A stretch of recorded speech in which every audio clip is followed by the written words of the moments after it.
Hey film fans, welcome to CINEPRO, your ultimate hub for all movie recaps. From heartwarming classics to the latest blockbusters, the movie begins with a police officer takes Chucky body from the evidence department in the police force. This officer acted on orders from a woman named Tiffany. Tiffany had promised the officer money in exchange for retrieving Chucky's remains. The officer went to the agreed-upon location to meet Tiffany, but she ended up deceiving him, killing him, taking Chucky's remains, and returning home. It turned out that Tiffany was once Chucky's lover before he transferred his soul into the doll's body. Now she was collecting his remains, stitching them together, and restoring his body. She prepared for a voodoo ritual to bring Chucky back to life. However, after completing the spell, nothing happened, and Chucky did not awaken. She assumed the spell had failed. Later, a friend of Tiffany's named Damien visited her. While letting him in, Tiffany noticed that Chucky's doll was no longer in its place. Realizing that the spell had worked and Chucky had come back to life.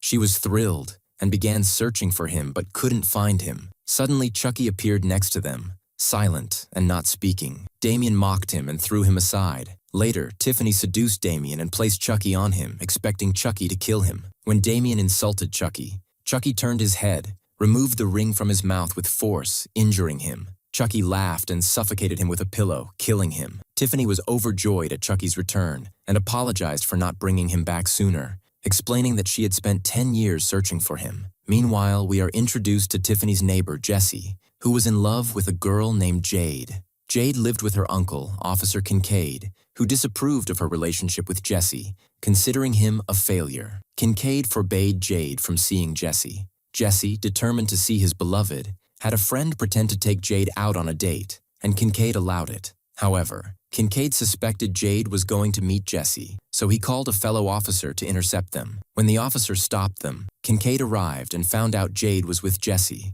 He threatened Jessie, warning him to stay away from her or face false charges and imprisonment, then took Jade away. Back to Chucky and Tiffany, she told him that on the day he was killed in the toy store, she found the ring at home and assumed he had bought it to propose to her. Chucky laughed and revealed that the ring was for another woman, not her. Tiffany was shocked and enraged, realizing he had deceived her and given her false hope of marriage. She mocked him for being trapped in a doll's body, locked him in a cage, and decided never to release him. Chucky was furious, demanding his release, but she ignored him and walked away. The next day, Tiffany placed Damien's body in a trunk and asked her neighbor Jessie to load it into her car. She returned to Chucky, treating him like a child by giving him toys in the cage to provoke him further. She taunted him, saying she had brought him a doll to play with, joking about him marrying the doll. Tiffany wore the ring around her neck, which infuriated Chucky. He vowed to kill her, but she ignored him and left. That night, while Tiffany was in the bathroom watching TV, Chucky used the ring to break out of the cage. He electrocuted Tiffany in the bathtub, killing her, then performed the spell to transfer her soul into the doll. Tiffany was furious about what he had done and attacked him.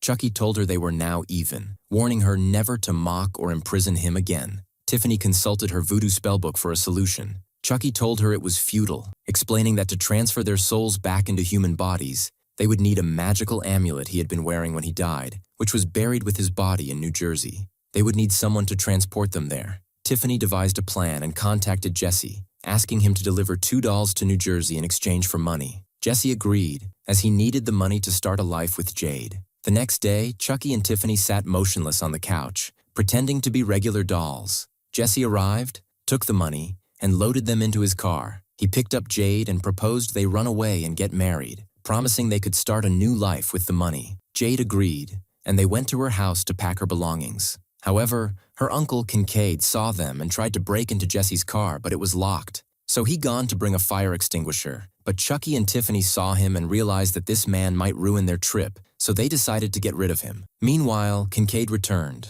got into the car, and secretly placed drugs in Jessie's car, intending to get rid of him. However, he hears Tiffany laughing and begins to suspect that someone is in the car. As he approaches the driver's seat, Chucky and Tiffany set a trap and attack him with a group of nails straight to his face. They hide his body inside a box in the car and quickly wipe away the blood. Jessie and Jade return, unaware of what happened, and start driving the car again. When Chucky sees the drugs, he quickly hides them in his pocket. Soon, a police car pulls them over. It turns out to be a friend of Officer Kincaid. Jesse and Jade are asked to step out as the officer prepares to search the vehicle. Jade steps out and begins arguing with the officer, realizing that this is happening under her uncle's orders. She becomes so frustrated that she ends up hitting the officer, while Chucky and Tiffany sit inside the car drinking drugs. Jesse calms Jade down and tells her to relax and grab a drink while he handles the situation. The officer then begins to search the car and is just about to open the box that contains Officer Kincaid's body.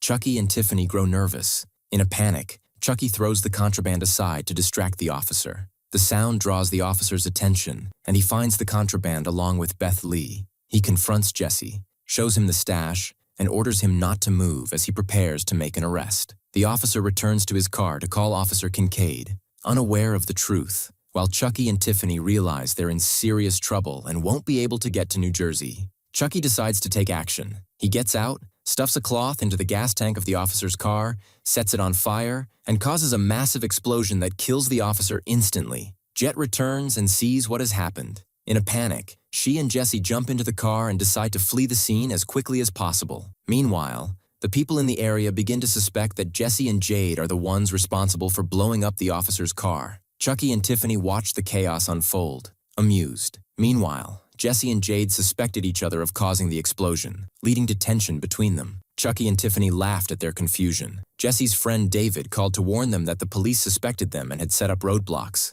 Jesse and Jade decided to flee, despite their suspicions of each other. They got married, but soon Kincaid was still alive. Chucky stabbed Kincaid multiple times, killing him, and returned his body to the trunk. Jesse and Jade decided to spend the night at a motel to avoid the police. They saw news reports accusing them of the officer's murder. 2 neighbors from the motel entered their room, but these 2 turned out to be thieves who also lusted after Cece and Jade. The woman manages to steal Jesse's wallet, but Tiffany sees her do it. That night, after Jesse and Jade fall asleep, Tiffany decides to deal with the 2 thieves. She plays around with them in her own twisted way, and at one point, she throws a shoe at the ceiling, made entirely of gloves. The gloves fall down on the 2 thieves and end up suffocating them to death. Chucky is absolutely fascinated by the way they die and finds it incredibly entertaining. He even takes a ring from one of the thieves' bodies, walks over to Tiffany with a serious face and says, "I was wrong, I should have married a thug like you a long time ago." Tiffany agrees without hesitation. The next morning,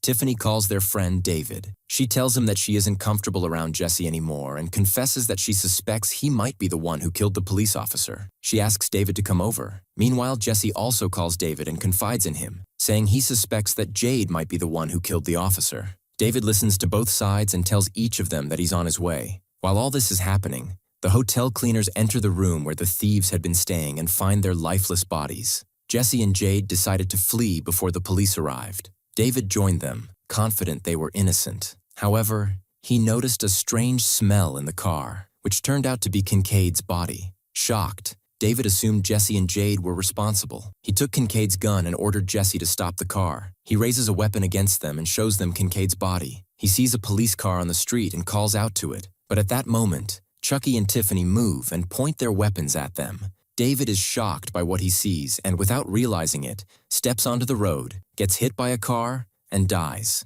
Chucky and Tiffany order them to move immediately, and they comply. Chucky opens the truck door again and shoots at the police car's tires, getting rid of the police. They finally arrive in New Jersey. Jesse and Jade are terrified and frightened. Tiffany reveals to Jesse that she is Tiffany, his neighbor. Chucky orders him to continue driving to the cemetery where he was buried after being killed. The news reports that the fingerprints of the serial killer Charles were found at every crime scene,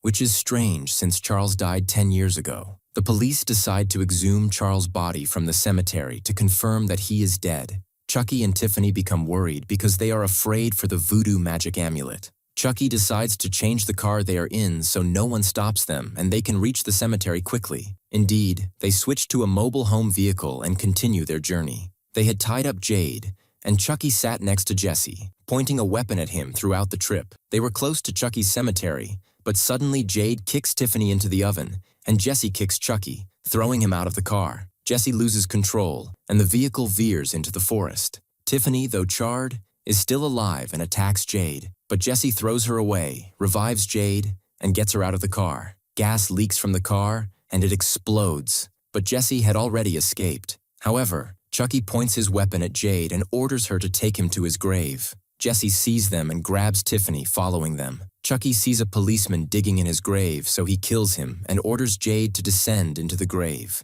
She complies, opens the coffin, and sees Chucky's body with the amulet. Chucky makes her throw the amulet to him. At this moment, Jesse arrives and demands Chucky hand over Jade, offering him Tiffany in return. Chucky agrees to let Jade go safely. Tiffany moves towards Chucky, and Jade goes towards Jesse. Chucky gets disgusted by Tiffany after she moves. Then Chucky throws a knife at them, hitting Jesse. Afterward, he points his weapon at them and ties them up to begin chanting the spell to transfer his and Tiffany's souls into their bodies. But Tiffany sabotages the spell and stabs Chucky with a knife because she doubts Chucky loves her and wants to save Jesse and Jade. She believes Chucky is dead, but he rises again and attacks her. They fight and end up killing each other, with Chucky stabbing and killing Tiffany. But Jesse and Jade had already freed themselves. Jade hits Chucky, throwing him into the grave. Jade is about to shoot him, but the officer arrives and orders her to stop. The officer is shocked to see Chucky running around the graveyard and talking. Jade decides to kill Chucky and finishes him off, with Chucky dying next to his body. The officer understands the entire story from Jade and Jesse and declares them innocent of all the murders. The two feel relieved and leave. The officer examines Tiffany and finds her still breathing, but she starts screaming because she gives birth to a child from her marriage to Chucky. The officer is horrified by what he sees, and the child kills him. 7 years later, we see the child grown up. We see that a man named Saiz found him and started using him in comedic theater shows. People didn't find it strange that the doll was talking because they thought it was part of the act. Saiz had found Chucky's son at the cemetery and decided to take him and benefit from him. Chucky's son didn't know who his parents were, which upset him because he grew up and lived far away from them. He always wished to find them. We also learn that he is very peaceful, not aggressive or murderous like Chucky and Tiffany. Later, we learn that Chucky and Tiffany's story became very famous in America, so a film production company decided to make a horror movie about them. They used their original dolls after discarding them again and made a movie about them. Of course, these dolls didn't have the spirits of Chucky and Tiffany.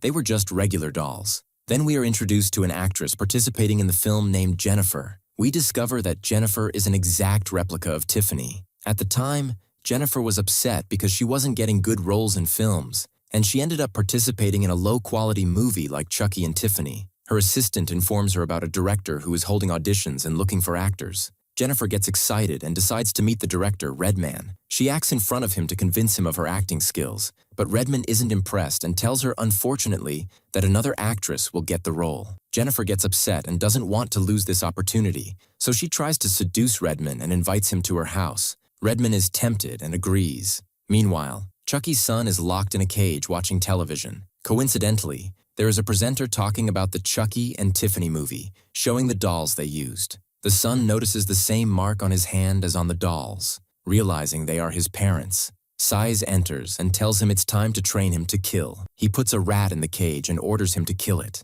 But Chucky's son is scared and trembling. Saiz threatens him, saying, "Kill the rat or I'll burn you." Luckily, the rat escapes, and Chucky's son seizes the opportunity to escape. He jumps onto a garbage truck and flees from Saiz forever. He then packages himself in a box headed to Hollywood in America. The package successfully arrives at the room of the groom and the dolls. Chucky's son comes out of the box and starts searching for Chucky and Tiffany. When he finds them, they mock his appearance. Not realizing he is their son, he shocks them by revealing he is their son, showing the mark on their hands as proof. Tiffany is surprised and hugs him. Chucky and Tiffany then realize they are being used in movies. At that moment, a worker enters the room. They freeze in place, waiting for the right moment, then kill him, severing his head from his body. Their son is horrified because he is peaceful and not a killer. Chucky and Tiffany are surprised and say their son can't be like this. He must become a killer like them. They argue about their child's gender, unsure whether he is a boy or a girl. They conduct a test and find out he is a girl. But Chucky doesn't believe it and insists he is a boy, naming him Glenn. Tiffany believes she is a girl and names her Glenda. Shortly after, Jennifer enters the room. Tiffany, upon seeing her, becomes infatuated and wishes to transfer her soul into Jennifer's body to become the famous actress. When Jennifer sees the worker's severed head, she is shocked and terrified. The police arrive at the scene. Jennifer tries to get into her car to leave, but journalists block her way. Chucky and his family take advantage of the situation, sneaking into Jennifer's limousine unnoticed. Tiffany tells Chucky she wants to transfer her soul into Jennifer's body, and Chucky says he wants to transfer his soul into the director Redmond's body. That night, Chucky and his family sneak into Jennifer's house. They put their son to bed, but he asks Chucky and Tiffany why they kill people. They tell him it's just a hobby. Tiffany tells Chucky that now they have a child, they should stop their killing spree. She makes him promise to stop killing, and Chucky agrees, though he is lying and has no intention of stopping. Later, Redmond arrives at Jennifer's house. A photographer sneaks into the house to photograph Jennifer with Redmond. He manages to capture a photo of Chucky as well. Meanwhile, Tiffany drugs their drinks to knock them out, but they don't drink them. So Tiffany hits Redmond on the head, knocking him unconscious. She reveals herself to Jennifer, who is terrified and screams, trying to run away. Tiffany hits her on the head, knocking her out as well. Chucky and Tiffany drag their bodies, and Tiffany artificially inseminates Jennifer with Chucky's sperm so she can give birth to a child into which they can transfer Glenn's soul. During this time, Chucky sees the photographer leaving the house through the window. He decides to drive Redmond's car to chase the photographer and kill him, taking Glenn with him to press the gas and brake pedals. On the way, another car blocks their path, but Chucky gets rid of it, causing it to crash and explode. The photographer was heading to develop his photos. Chucky and Glenn catch up to him. Chucky prepares to kill him, but Glenn suddenly appears to stop him. The photographer is terrified upon seeing Glenn, accidentally knocking over a shelf of chemicals, which fall on him, burning his face and killing him. Chucky congratulates Glenn on his first kill and takes a group photo to commemorate the occasion. Glenn wants to explain that he didn't mean to kill him, but Chucky tells him he has a natural instinct for killing because he is his son. Chucky orders Glenn not to tell Tiffany about what happened because they agreed not to kill. The next day, Jennifer and Redmond wake up, unable to remember what happened the night before. Jennifer doesn't know she was artificially inseminated with Chucky's sperm. She goes to work, but suddenly feels pain in her stomach and vomits, discovering she is pregnant. That night, she confronts Redman, telling him she is pregnant with his child. Redman denies it, saying it's impossible for her to get pregnant by him so quickly. He curses and tells her, "I won't give you the role in the movie." And she stops listening to this and gets upset with Jennifer. She thinks that she is killing Redmond to impregnate her, even though she agreed with Chucky that they would stop the murder. Jennifer is actually waiting for Tom, and Redmond is amused by the knife and takes out all of his intestines. And Glenn watches her while she tells him not to tell Chucky that I killed Redmond and keep it a secret between us. And at night, Chucky tells Tavnish that he can wait 9 months for Jennifer to end her pregnancy with Tiffany. She tells him not to worry. The bride's semen will make her pregnant quickly. In fact, when Tiffany wakes up, she feels different quickly and that she is very much pregnant. She calls Annie, her assistant, and asks her to come to her. Suddenly, Chucky appears behind Jennifer and he chokes her completely, tying her in bed and Chucky by mistake. The picture he take of him with the photographer Tiffany sees the photo and gets angry because they agreed to stop killing. They argue, and Chucky declares he will remain a serial killer until he dies. By accident, Chucky knocks over a cabinet, revealing Redmond's body that Tiffany had hidden. Tiffany's secret is exposed to Chucky. She tells him it was a mistake, and he deserved it. Upset, he tells her, "I can't transfer my soul to Redmond's body like this." Tiffany reassures him, saying, "Don't worry, I'll handle it." Tiffany calls Jennifer's driver, Stan, mimicking Jennifer's voice and asking him to come to the house. But Chucky and Tiffany tie Stan up next to Jennifer as soon as he arrives. At that moment, Jennifer's assistant Annie arrives and starts knocking on the door. Since no one answers, she uses the key under the rug to open the door. This triggers an alarm system connected to the police, signaling a break-in at the house. Annie goes upstairs and sees Jennifer and Stan tied up, but Tiffany appears in front of her and sets her on fire. Annie falls from the upper floor and dies. Suddenly, Glenn transforms into a girl, completely changing appearance. It turns out Chucky's child was born with 2 souls, a kind boy's soul named Glenn, and an evil girl's soul named Glenda. Later, Tiffany helps Jennifer give birth to twins, a boy and a girl. This is perfect for transferring Glenn and Glenda's souls into the twins. Chucky then begins the ritual to transfer all their souls into bodies. But suddenly, Chucky stops and refuses to complete the spell, saying,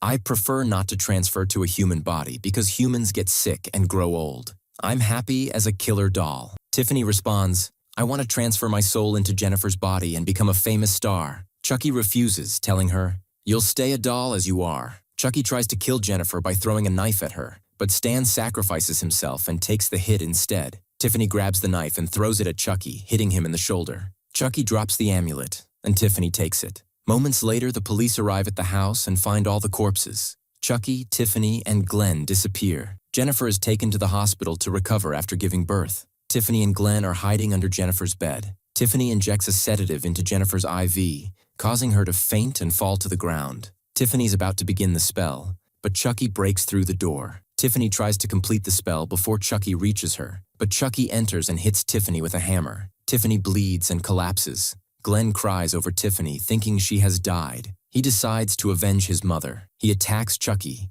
takes the hammer, and kills him, smashing him repeatedly, severing his limbs, and decapitating him. But decapitating Chucky isn't enough to kill him. This leaves Glenn potentially turning evil like Glenda. Jennifer wakes up and calms Glenn down. It is revealed that the spell succeeded, and Tiffany has transferred her soul into Jennifer's body. She lives in Jennifer's body as if she were the famous actress, and the housemaid complains to her about Jalinda, saying she is very mischievous, steals money from her, and literally acts like an extra. Jalinda was standing outside listening to them, and the maid insults Jalinda in front of Tiffany, which annoys Tiffany, leading her to hit the maid on her head and kill her. Meanwhile, a boy named Glenn receives a gift at home, and inside, the gift is Chucky's arm. Chucky's spirit is still present, and he strangles Glenn. The story then jumps 9 years ahead, introducing a paralyzed woman named Becca, who lives with her mother, Sarah. One day, they receive a package from an unknown sender. Becca receives the package,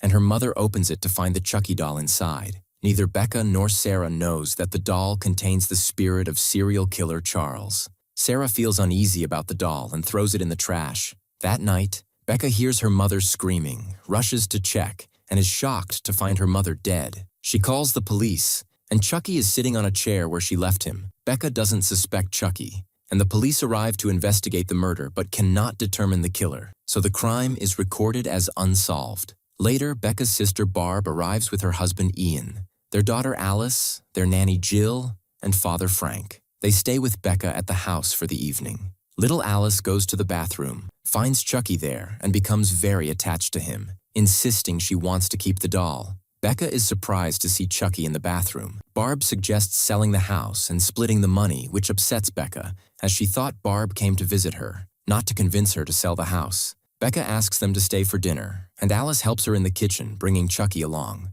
While setting the table, Chucky poisons one of the dishes with rat poison. Becca notices dishes with rat poison. Becca notices Chucky on the floor and an open cabinet but doesn't think much of it. Everyone eats, and Father Frank happens to take the poisoned dish. He starts sweating and feeling ill, excuses himself, and leaves in his car. Later, it's revealed that Frank had an accident, and the police find his body hanging from the car's hood. When they remove the hood, Frank's head is detached from his body. Back at Becca's house, a storm forces Barb and her family to stay the night. They watch old videos of Sarah when she was pregnant with Becca. They notice a strange man in the video, whom Barb identifies as their neighbor, though Becca recognizes him as Charles, the man who later became Chucky. Alice interrupts, saying Chucky is missing. Becca is concerned, but Barb dismisses it and puts Alice to bed. Jill keeps looking for Chucky all over the house but can't find him, and notices that a knife is missing, but she comes to her, and Becca comes with her so that we know that they are both in a relationship, and Becca was going to talk on the phone, and she wanted to call the company that brought them the package with Chucky in it, but she finds that the network is down because of the storm, and when she returns to the room, she finds Ian sleeping and Chucky sitting next to him. And she asks again how Chucky got here and takes him to Alice, and she gets in the elevator, but the light goes out and the elevator starts to get dark, and Becca hears Knife's voice and she doesn't know where the sound is coming from, and then the light comes on and Chucky hands Alice over, and Alice notices that Becca hurt her leg, and Becca is surprised. How did she get hurt? And it turns out that Chucky is the one who hurt her when they were in the elevator. But Becca didn't feel her legs because she was paralyzed, so she couldn't feel them at all, and Becca kept thinking about how she got hurt. And Barbie puts Alice to sleep in bed, and Alice says to her, "Chucky tells me that this life is boring and we're all going to die in the end." And Barbie tells her, "Don't say that again," and can't believe that Chucky really said that. And Alice was afraid of the storm, so she and Chucky slept under the blanket, and Chucky was moving and talking to her normally, while Becca was after she felt strange things about him,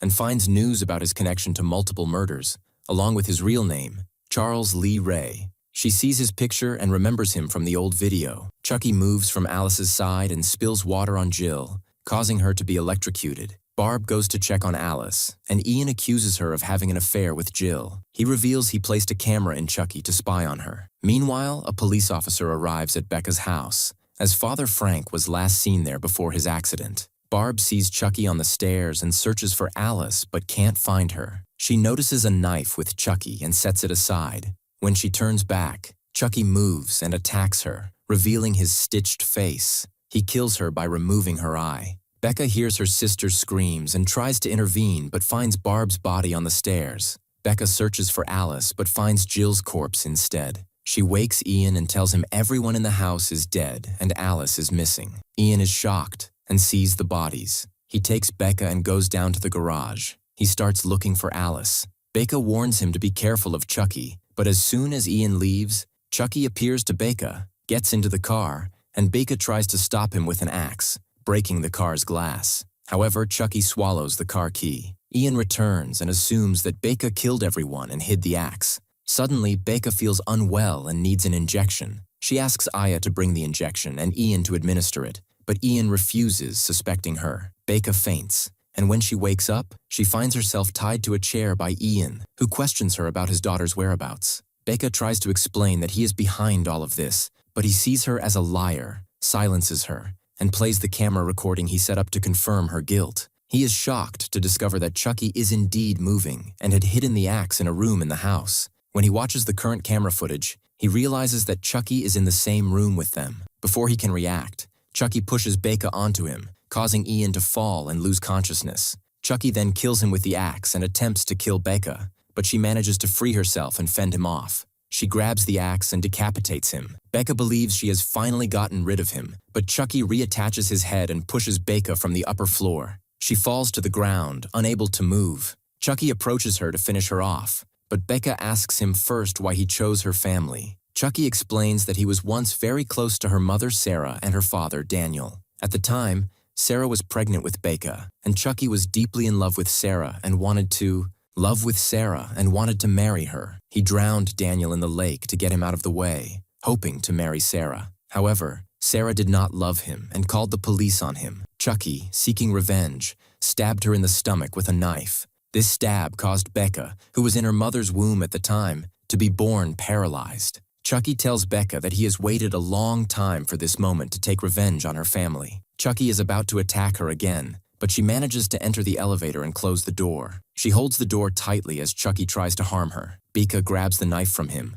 but Chucky opens the door and attacks her. She stabs him in the back, thinking it's over but doesn't realize it's just the beginning. Chucky survives. At that moment, a police officer arrives at the house, finds the corpses, and sees Becca lying on the ground. The officer suspects Becca, as she is the only survivor and is holding a knife. He arrests her. Chucky sits motionless on a chair. In court, Becca is sentenced to a mental institution for the criminally insane for killing her family. Becca feels like she is losing her mind. The officer takes Chucky to the evidence department. On his way, Tiffany appears and kills the officer. After finishing off Becca's family, Chucky asks Tiffany to take him to Alice. Tiffany places Chucky in a package and delivers him to Alice, who is living with her grandmother. Chucky arrives at Alice's place and tells her, "Let's play an exorcism game." Chucky chants a spell over Alice, successfully transferring his soul into her body. After 6 months, a package arrives at the house of Andy, the little boy we saw at the very beginning. But now he's grown up. Andy takes the package and answers a phone call. At that moment, Chucky emerges from the box, but Andy was ready for him. He shoots Chucky, but it turns out Andy didn't kill him. Instead, he separates Chucky's head from his body and locks it in a safe. Andy did this so he could torture Chucky with fire and make him regret what he did to him in the past. Meanwhile, Becca is transferred to a psychiatric facility for the mentally disturbed because she confessed to killing her family. The doctors managed to convince her that Chucky was just a figment of her imagination. Becca arrives at her new room in the facility, and the nurse Carlos tells her that the place has no cameras, security is moderate, and all the patients there are truly mentally ill, unlike Becca. Becca meets an old woman named Angela, who claims she is dead and invisible to everyone. Another patient named Michael shows up, and Angela leaves. Michael introduces himself to Becca, and they become friends, sharing their reasons for being in the facility. Becca and some of the patients sit with Dr. Foley, but one of the patients is terrified of Becca because she believes Becca killed her entire family. Becca tries to convince her that she didn't do it and that Chucky was responsible. To calm them down, Dr.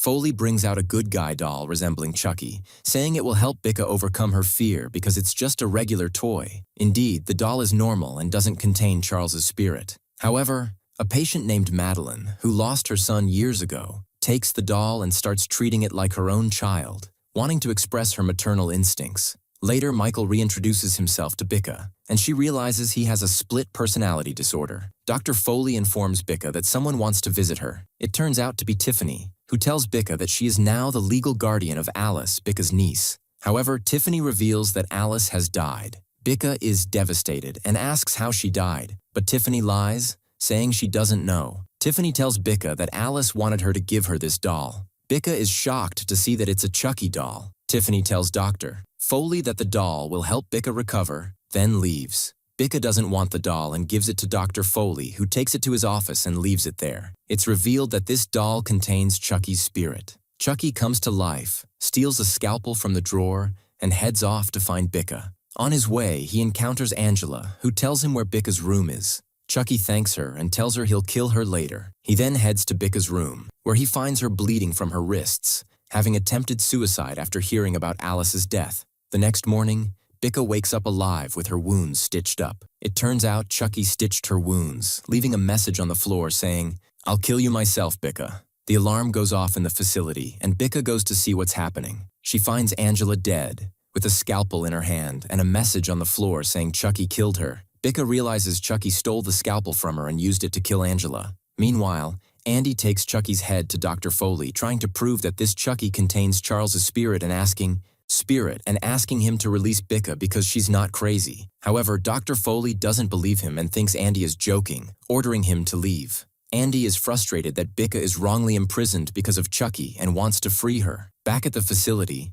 Dr. Foley gathers the patients, and Madeline, who has adopted Chucky, joins them. Michael is shocked to see two Chucky dolls in the room. Bicca becomes scared, saying one of the dolls contains Chucky's spirit. Dr. Foley dismisses her fears, saying they're just toys. Bicca challenges him to prove it by burning the doll's hands. Dr. Foley agrees and burns the hand of the doll Tiffany brought, but nothing happens. However, when he tries to burn the hand of the doll with Madeline, she refuses, saying it's her son and no one is allowed to touch him. Bicca suspects Chucky switched places with the doll Madeline has. Madeline takes Chucky outside for a walk, and Bicca notices Chucky whispering something in her ear. Later, another patient named Claire takes the burned Chucky doll to throw it away, but Chucky bites her hand. Dr. Foley assumes Claire hurt herself and orders Carlos to sedate her. They tie her up and give her a sedative that keeps her awake but unable to move. Soon after, Chucky attacks her, throwing a gas cylinder at the glass ceiling, causing the glass to shatter and decapitate her. Meanwhile, Andy learns from the news about murders happening at the facility and realizes Chucky is there. He's confused because he has Chucky's head with him. Andy takes a good guy doll and heads to the facility to figure out what's going on. It's revealed that the Chucky Tiffany brought to the facility had a spell cast on it, transferring part of Charles's spirit into the new doll.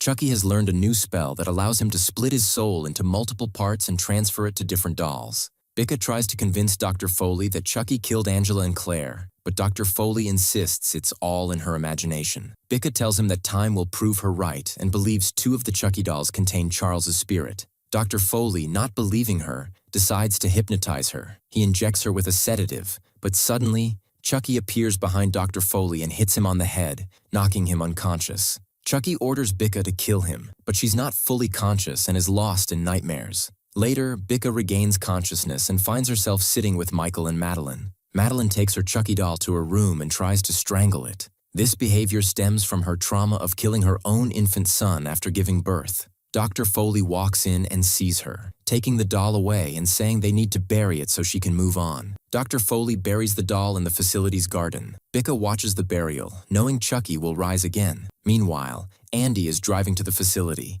and Tiffany calls him to taunt him, saying Chucky's numbers are growing and there's nothing he can do to stop it. We stopped, and Andy was telling her, "I'm on my way to Chucky and I'll fight until I finish him off." After a while, he arrives at the asylum and asks the asylum guard to meet Dr. Foley, but the guard refuses to let him in because visiting hours are over. Andy gets angry and hits him, which leads to Andy locking him in one of the asylum rooms. Meanwhile, Bicca was digging up the grave, and indeed, Chucky's hand emerges. She starts screaming, but another Chucky appears and injects her with a sedative. Dr. Foley receives a package from an anonymous sender containing another good guy doll with its hair cut, but it's not the same Chucky that sent the package. Foley doesn't pay attention and leaves it on his desk. The Chucky that emerged from the grave reaches Madeline's room and kills her, pulling her tongue out of her mouth. Afterward, a nurse enters and finds her dead. When Dr. Foley learns what happened, he orders Nurse Carlos to dispose of Chucky. Carlos throws him in the asylum's trash, and Dr. Foley finds Bicca back in his office, trying to convince him that Chucky killed Madeline. Foley, however, remains unconvinced and believes she committed suicide. Bicca warns him, "If you keep refusing to believe me, he will kill you." Chucky then appears, hits Foley on the head, and knocks him unconscious. He tries again with Bicca, ordering her to kill Foley, but she refuses. Another Chucky, the one from the asylum trash, enters and informs the first Chucky that Andy is present. They become worried because Andy has grown up and seeks revenge. Chucky notices the short-haired good guy doll and doesn't know where it came from, but he doesn't care and recites the spell, bringing it to life. This is the new spell Chucky learned, allowing him to split his soul and transfer it to any person or good guy doll without needing the voodoo magic amulet. The three Chucky dolls surround Bicca. Chucky tells her, "I was inside Alice's body, but while committing one of my crimes, the victim hit Alice and killed her. My version inside Alice's body died, but I had many other versions outside." Nurse Carlos enters, shocked to see three moving dolls. The trio attacks and kills him in the most brutal way, leaving Bicca in despair as he was her last hope. The three Chucky dolls agree that the short-haired Chucky should go after Andy. Meanwhile, the asylum guard notices a car parked outside with Tiffany's good guy doll inside. Tiffany appears from behind and slits his throat. Bicca, having lost all hope of survival, tells Chucky to kill her and end it. But Chucky responds, "No, I've changed my plan. I won't kill you. I'll do something worse than death. I'll transfer my soul into your body." Chucky recites the spell and successfully transfers his soul into Bicca's body. Bicca gets up from her wheelchair and starts moving normally, now possessed by Charles. Dr. Foley, who was still alive, gets killed